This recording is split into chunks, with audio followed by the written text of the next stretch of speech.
স্বামী বলছে পর্দা করো, তোমাকে ভালোবেসে বলছি তুমি পর্দা করো, তুমি আমার অনেক প্রিয় একজন মানুষ, তুমি বেপর্দায় বাইরে যাবা, লোকজন দেখবে, কেমন হয়?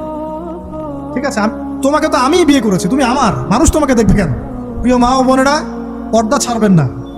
আপনাদের জন্য 4টা কাজ: স্বামীর আনুগত্য করা, লজ্জাস্থানের হেফাজত করা, আপনার 5 ওয়াক্ত সালাত ঠিকঠাক মতো আদায় করা এবং রমজান মাসে সাওম রাখা।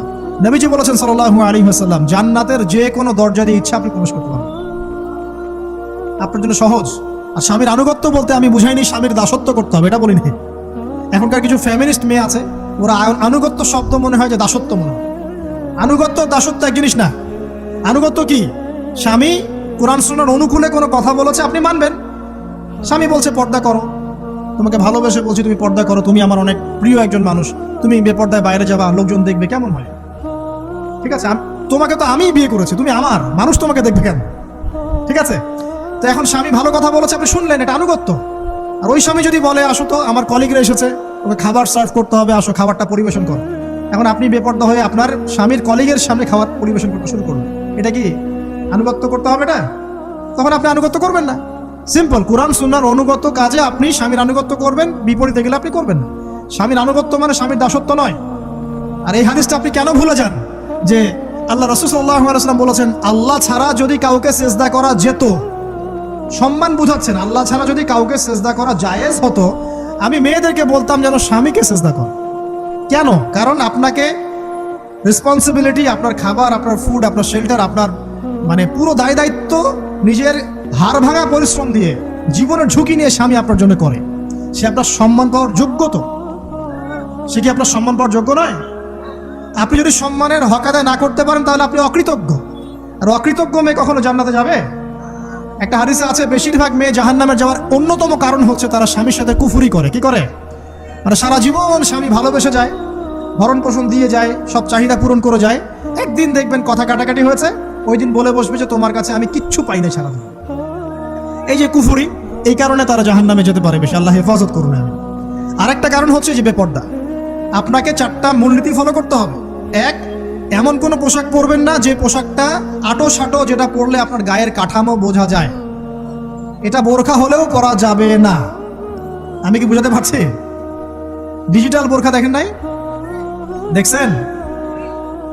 মাশাআল্লাহ। আর কারা কারা দেখছেন? এদিকে চোখ বেশি যায় না? আচ্ছা, এমনি দেখা যায়, চোখ দিতে হয় না, এমনি দেখা যায়। ডিজিটাল বোরখা চলবে না, ডিজিটাল বোরখা চলবে না। আমার মত, এটা আমি মত দিচ্ছি, আমি আল্লাহর রাস্তায় সময় দিয়েছি অনেকদিন, এবং এখানে যে পর্দাটা শেখানো হয় এরকম পর্দা আমি অন্য কোথাও দেখিনি। এত চমৎকার পর্দা শেখানো হয়। কারা কারা সময় লাগিয়েছেন? 3 দিন 7 দিন সময় দিয়েছেন কারা কারা? বেশিরভাগই দেন নাই। সমস্যা নাই, দিতে হবে, আমি বাধ্যতামূলক বলিনি আপনাকে। বলেছি এখানে পর্দা শেখানো হয়, চমৎকার পর্দা শেখানো হয়, যে এখানে চোখটা পর্যন্ত তাদের ঢেকে রাখার তালিম দেওয়া হয়। যাই হোক, যেখানেই শেখেন অ্যাটলিস্ট পর্দাটা শিখলেই হলো। এমন পোশাক হবে না যেই পোশাকটা আটো সাটো, যেটা পরে আপনার গায়ের কাঠামো বোঝা যায়। 2 নম্বরে এমন পোশাক পরা যাবে না যেই পোশাকটা পরলে বাহির থেকে ভিতরের অঙ্গ দেখা যায়। দেখেছেন? দেখেন নাই? দেখছেন হুজুর? আচ্ছা, আপনারা তো সব দেখেন দেখি। তারপরে 3 নাম্বার, এমন পোশাক পরা যাবে না যেটা অমুসলিমদের সাথে সাদৃশ্য আছে। কথা বুঝতে পারছেন? অমুসলিমদের ধর্মীয় বিষয়ের সাথে সাদৃশ্য আছে এমন পোশাক মুসলিম মেয়েদের পরা যাবে না। এর মানে এই নয় যে অন্য ধর্মকে আপনি আক্রমণ করবেন, এটাও নয়। যে যার ধর্ম তাদের স্বাধীনতা মতো পালন করবে। মুসলিমরা বাধা দিবে? দিবে না। মুসলিমরা দাওয়াত দিতে পারে। কি করতে পারে? দাওয়াত দিতে পারে যে ভাই, যে লা ইলাহা ইল্লাল্লাহর কনসেপ্ট আপনাকে বুঝাচ্ছি, আল্লাহ ছাড়া কোনো মাবুদ নাই, মুহাম্মদ সাল্লাল্লাহু আলাইহি ওয়াসাল্লাম সর্বশেষ রাসূল, এই কোরআন পড়ুন, হাদিস পড়ুন, দেখুন এটাই হচ্ছে মানবতার মুক্তির সনদ। এরপর যদি সে ইসলাম কবুল করে আলহামদুলিল্লাহ, যদি না করে এর হিসাব কে দিবে? সে নিজে দিবে। এর হিসাব কি আমাকে দেওয়া লাগবে? দেওয়া লাগবে না। তো অমুসলিমদের সাথে সাদৃশ্য আছে এমন পোশাক চলবে না। আর 4 হচ্ছে, পুরুষরা মেয়েদের পোশাক পরতে পারবে না, মেয়েরা পুরুষদের পোশাক পরতে পারবে না। জি, আপনাদেরকেই বলছি, আপনারা জিন্স পরতে পারবেন না, মেয়েদেরকে বলছি, এবং টি শার্ট পরতে পারবেন না। আপনারা ওই যে যা ইচ্ছা তাই ড্রেস পরে বলবেন যে 1000 বছরের সভ্যতা সংস্কৃতি, এসব বাজে কথা চলবে না এখানে। এটা 1000 বছরে কোনোদিন আমাদের দাদা নানিরা এগুলা কখনো পরে নাই। পড়ছে? আপনার দাদি কখনো ওইরকম পরছিল শাড়ি? তো যে বললো 1000 বছর থেকে পরে আসতেছে নাকি? সুবহানাল্লাহ। তো এখানে বিষয়টা হচ্ছে পুরুষ মেয়ের পোশাক পরতে পারবে না, মেয়ে পুরুষের পোশাক পরতে পারবে না। আমি খুব সংক্ষিপ্ত করে আপনাকে কোরআন সুন্নাহ থেকে 4টা মূলনীতি বলে দিলাম। এই 4টা মূলনীতি কোরআনেও আছে, হাদিসেও আছে। আসেন, এই যে নারীর অবমাননা, এই বিষয়টা আইয়ামে জাহিলিয়াতে যেমন ছিল, এখন দেখবেন আরো বড় পরিসরে এসেছে। আসলে এই যে ফ্যাশন শো, দেহের প্রদর্শনী, বিভিন্ন ফিল্মস দেখবেন, ফিল্ম ইন্ডাস্ট্রিজে দেখবেন, মিউজিকে দেখবেন, পর্নে দেখবেন, মেয়েদের দেহটাকে নিয়ে ব্যবসা করা হচ্ছে। আগে তো না হয় কন্যা সন্তান হলে জীবন্ত পুঁতে ফেলতো নাকি, এখন যদি গর্ভের বাচ্চা মেয়ে জানে, অনেকে আগেই মেরে ফেলে। বুঝেন নাই মনে হয়? অনেকে যদি জানে যে গর্ভে মেয়ে সন্তান আছে, আগেই মেরে ফেলে। এমন অনেক দেশ আছে, আমি নাম বলছি না দেশের সঙ্গত কারণে, যে সেই দেশে এরকম মেয়ে সন্তানকে এই যে খালাস করে ফেলার, নষ্ট করে ফেলার, ভ্রূণ নষ্ট করার আলাদা ক্লিনিক আছে, আলাদা হসপিটাল আছে। বলে নাউজুবিল্লাহ। তো আসলে ওই 1450 বছর আগের মানুষটা বেশি বর্বর ছিল না, আমরা বেশি বর্বর? এই যে অধিকারের কথা বলে বলে আমরা মেয়েদের দেহটাকে নিয়ে এখন মস্করা করছি, তামাশা করছি। সবচেয়ে সেরা অধিকার কোথায় পাবে? কোরআনে পাবে, হাদিসে পাবে, ইসলামে পাবে। তার পর্দা নিশ্চিত হবে, দেহ সেফ থাকবে, তার ইজ্জত নিশ্চিত হবে, ইজ্জত সেফ থাকবে, তার সম্মান সেফ থাকবে, তাকে রাজরানীর মতো স্বামী বাসায় রাখবে, কারণ সে হচ্ছে তার কাছে সবচেয়ে মূল্যবান প্রিয় বস্তু। শুধু তাই নয়, সম্পত্তির অধিকার তাকে দিতে হবে। একজন মেয়ে তার ভাইয়ের সম্পত্তি পাবে, তার বাবার সম্পত্তি পাবে, তার স্বামীর সম্পত্তি পাবে, সব দিক থেকে সে সম্পত্তি পাবে। আর একজন ছেলে কিন্তু সব দিক থেকে সম্পত্তি পাবে না। এই বিষয়গুলো যখন এক শ্রেণীর মানুষ বোঝে না, তখন ইসলামের বিরুদ্ধে অহেতুক প্রপাগান্ডা চালানো শুরু হয়। সবচেয়ে সেরা সম্মান রক্ষার উদাহরণ দেওয়া হয়েছে ইসলামে, কোরআনে এবং হাদিসে। এই কথাটা আপনাদের মা বোনদেরকে বোঝাবেন, তবে নম্রতার সাথে বোঝাবেন, কারণ উচ্চবাচ্য করলে তারা কথা শুনবেন। আর আল্লাহ রাসূল সাল্লাল্লাহু আলাইহি ওয়াসাল্লাম বলেছেন, কিছুটা বাঁকা হাত দিয়ে তাদেরকে তৈরি করা হয়েছে। যদি আপনি শক্ত করে চাপ দিতে যান তাহলে ভেঙে যাবে, আর যদি আপনি ওই অবস্থায় ছেড়ে দেন তাহলে বাঁকাই থেকে যাবে। এখানে আপনাকে হিকমা অবলম্বন করতে হবে। আল্লাহ পাক তৌফিক দান করুন। একটা বিষয় বলছিলাম, ওই যে শিরকের পাপ এখন গ্লোবালাইজেশন হয়েছে না, ওই সুদের পাপ এখন গ্লোবালাইজেশন হয়েছে না। গ্লোবালাইজেশন বোঝেন? মানে বিশ্বায়ন, পুরো বিশ্বে ছড়িয়ে পড়েছে না। আর একটা হচ্ছে এই যে মেয়েদের অবমাননা, এটা সারা বিশ্বে ছড়িয়ে পড়ে নাই? আচ্ছা, আর দুটা বলবো, এরপর বলে আমি শেষের দিকে যাচ্ছি। আসলে একটা হচ্ছে মাদক। আইয়ামে জাহিলিয়াতের অন্যতম সেরা পাপ ছিল কি?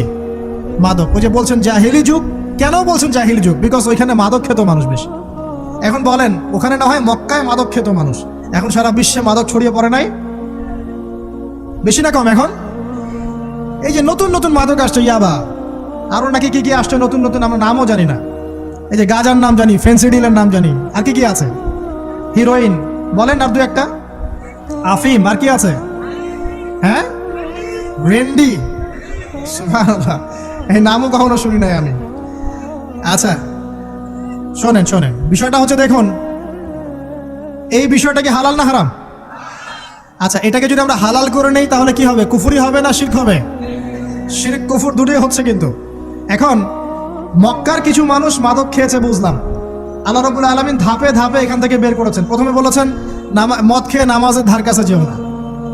হ্যাঁ, তারপরে বলেছেন এই যে মাদকে কিছুটা উপকার আছে কিন্তু বেশি ক্ষতি।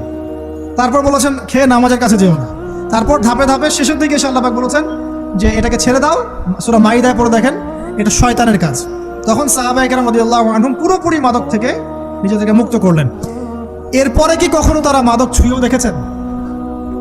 বরং মাদক দ্রব্য সেবন করলে 40টা লাঠি বেত্রাঘাত করতে হয়, ইসলামিক শাস্তি। কয়টা লাঠি? আর উমর রাদিয়াল্লাহু আনহুর সময়ে 40 লাঠিকে বাড়িয়ে 80 লাঠি করা হয়েছিল। কত লাঠি? 80 লাঠি। কিন্তু আরো একটা পাপের শাস্তি আছে, বলবো? অপবাদ, এখন যেটা বেশি দেওয়া হয়, অপবাদ, মিথ্যা অপবাদ, সতী সাধী নারীর উপরে মিথ্যা অপবাদ, এর শাস্তি হচ্ছে 80 লাঠি। আবার 100 লাঠির শাস্তি আছে, 100 লাঠি। এটা কিসের জানেন? জিনা। এই যে যারা করছেন, এর শাস্তি হচ্ছে 100 লাঠি। তাও জনসমক্ষে দিতে হবে, গোপনে না। আর 1 বছরের জন্য এলাকা ছাড়া করতে হবে। রজম একটা শাস্তি আছে, রজম। এটা কি? রজম মানে পাথর নিক্ষেপ করে হত্যা। এটা তো বর্বর, তাই না? অমানবিক, মধ্যযুগীয়। এসব কথা শুনছেন না? শোনেন, কিছু কিছু বিষয় আছে যে বিষয়গুলো করার পরে এই পৃথিবীতে মানুষ বেঁচে থাকার অধিকারটা হারিয়ে ফেলে। কথা বুঝতে পারছেন না? কিছু কিছু পাপ আছে, এগুলো করলে পরে মানুষ এই পৃথিবীতে বেঁচে থাকার অধিকারটা হারায় ফেলে। যেমন কোনো বিবাহিত ব্যক্তি যদি জিনা করে, নাউজুবিল্লাহ, কোনো ছেলে যদি কোনো ছেলের সাথে যৌন সম্পর্ক করে, সমকামী করে, বা এটাকে যেটা গে মানে যেটা কি বলে সমকামিতা, ঠিক আছে, এই কাজ যদি কেউ করে, নোংরা কাজ যদি কেউ করে, কোনো মেয়ে যদি কোনো মেয়ের সাথে এরকম কোনো কাজ করে, একই পাপ। এইসব পাপ করলে পরে এই পৃথিবীতে বেঁচে থাকার অধিকারটা সে হারিয়ে ফেলে। কথা কি বুঝতে পারছেন? আচ্ছা, তখন শাস্তি হচ্ছে আল্লাহ রাব্বুল আলামিন পাথর নিক্ষেপ করে হত্যা করতে বলেছেন। কারণ হচ্ছে সে এত গর্হিত একটা কাজ করেছে যেটা এই শাস্তি পাওয়ার সম্পূর্ণ যোগ্য। এবং কওমে লূত নামে যে কওম ছিল, ওই কওমটাকে আসমানে উঠিয়ে আল্লাহ পাক পাথর বর্ষণ করে এভাবেই শেষ করে দিয়েছেন। জর্ডান একটা দেশ আছে না, জর্ডানের পাশে ডেড সি নামে একটা জায়গা আছে, ডেড সি, মৃত সাগর, ওইখানে সাদুম নামে একটা গোত্র থাকতো। কোন গোত্র? সাদুম। ওই সাদুম গোত্র এরকম সমকামী ছিল। আল্লাহ রাব্বুল আলামিন লূত আলাইহিস সালামকে পাঠিয়েছিলেন, তারা হেদায়েতের বাণী শোনে নাই, আল্লাহ পাক ওদেরকে আসমানে উঠিয়ে পাথর নিক্ষেপ করে উল্টা দিকে দাফন করে দিয়েছেন। নাউজুবিল্লাহ। কিছু কিছু পাপ আল্লাহ পাক সহ্য করেন না, আল্লাহ পাকের আরশ কেঁপে ওঠে। এই পাপগুলো সেরকম পাপ। কথা বুঝতে পারছেন? তো এই যে জিনা, পর্নোগ্রাফি, ব্যভিচার, পরকে, এগুলোর মধ্য দিয়ে আমরা নারীর অবমাননা করছি না? এবং ধর্মের মাধ্যমে মাঝে মাঝে করছি, যখন আমরা ধর্মের নামে মেয়েদের অধিকার দিচ্ছি না। অনেকেই সম্পত্তির অধিকার দিচ্ছেন না, অনেকেই শিক্ষিত করছেন না, অনেকেই আরো যৌতুক নিচ্ছেন না, অনেকেই যে বিয়ের সময় যৌতুক নেয়, এটা তো মেয়ের উপর, মেয়ের পিতার উপর টর্চার করা, সম্পূর্ণ হারাম, সম্পূর্ণ হারাম। তারপরে দেখবেন, রিপোর্টগুলো পড়ে দেখবেন যে এই বছর 2000 কত, এটা 22, এই 22-এই গভর্নমেন্ট রিপোর্ট অনুযায়ী নিবন্ধিত প্রায় 1339টা ধর্ষণের মামলা হয়েছে। তো এটা এখন অ্যাভেলেবল, যে কোনো সব জায়গায় ধর্ষণ হচ্ছে, এখন অ্যাভেলেবল। মানুষ এটাকে স্বাভাবিক মনে করছে, এখন নর্মাল ধর্ষণ হতেই পারে, মানুষ এখন এমন মনে করছে। প্রত্যেক দিন পেপার খুলবেন, দেখবেন রেপের খবর, প্রত্যেক দিন খবর শুনবেন ধর্ষণের খবর। আর সব খবর তো আসে না, আসে হয়তো 10%, 20%, 30%, বেশিরভাগই আসে না। এলাকায় মোড়ে দেখবেন, গ্রামে গঞ্জে শহরে বন্দরে খালি ইফটিজিং দেখবেন, খালি ইফটিজিং। মেয়েদেরকে যৌন হয়রানি করা হচ্ছে, বাসে, অটোতে, টেম্পুতে, সব জায়গায়। বাসের মধ্যে মেয়েকে রেপ করে ফেলা হচ্ছে। একটা বাচ্চা মেয়ে যে বোঝেও না যে সেক্সুয়াল বিষয়গুলো কি জিনিস, ওকেও রেপ করা হচ্ছে। এই যে মহামারী, আপনি তো বুঝতে পারছেন না যে আমরা কোন সমাজে আছি। এই সমাজে আপনার মেয়ে তো সেফ না, আমার মেয়ে তো সেফ না। আমার মেয়ে, আপনার মেয়ের ভবিষ্যৎ কি হবে, এর ভবিষ্যতের নিশ্চয়তা কে দিবে? আপনার মেয়ের ইজ্জতের ভবিষ্যতের নিশ্চয়তা কে দিবে? এই নিশ্চয়তা দেওয়ার মতো মানুষ কোথায়, নেতা কোথায়? কারো ঘরের স্ত্রী, কারো ঘরের বোন, কারো ঘরের মেয়ে এখন সেফ না। বাসে, ট্রাকে, ট্রেনে, অটোতে, সব জায়গায় হতে পারে।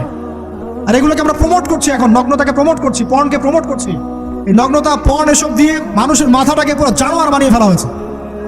পর্ন দেখাতে দেখাতে ছেলেদের মাথাটাকে জানোয়ার, পশু বানিয়ে ফেলা হয়েছে।